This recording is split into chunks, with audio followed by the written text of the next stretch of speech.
Gasilska reševalna postaja Kranj, ki z intervencijami pokriva dobršen del kranjske občine in okolice, je tudi letos sodelovala pri številnih intervencijah. Kranjske gasilce pa vseskozi spremljajo tudi prostovoljna gasilska društva. Dobra oprema je predpogoj za uspešno reševanje. Za svoje delo potrebujemo različno opremo.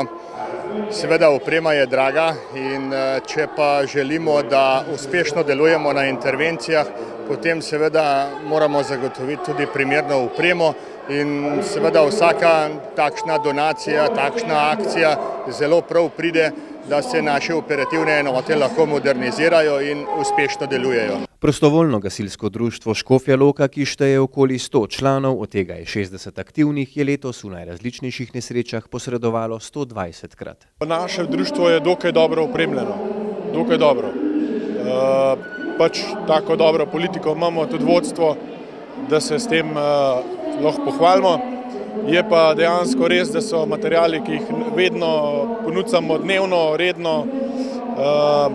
in za take stvari gre tudi veliko denarja, kot so nafta pa razni detergenti pa take zadeve. 42 operativnih članov šteje prostovoljno gasilsko društvo Bohinjska Bistrica. Tamkajšnji gasilci bodo kmalu lahko posredovali tudi v prometnih nesrečah.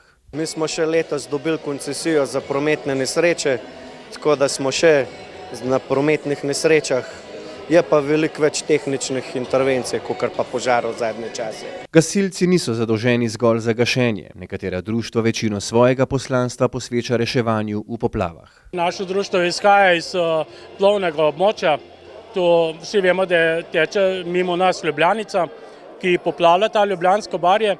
In vsaka sredstva, ki ga dobimo, posebno za naše društvo, ker nismo finančni zmožni sami kupavati, in je vsaka oprema sigurno dobrodošla. Mislim, da opremo potrebujemo na splošno vse je dotrajano, tako da moramo stalno obnavljati. Reševalna vozila, vrvi, potopne črpalke, škornji, čelade. To je le nekaj iz obsežnega repertoarja obvezne gasilske opreme, ki je nujno potrebna za naš miren spanec.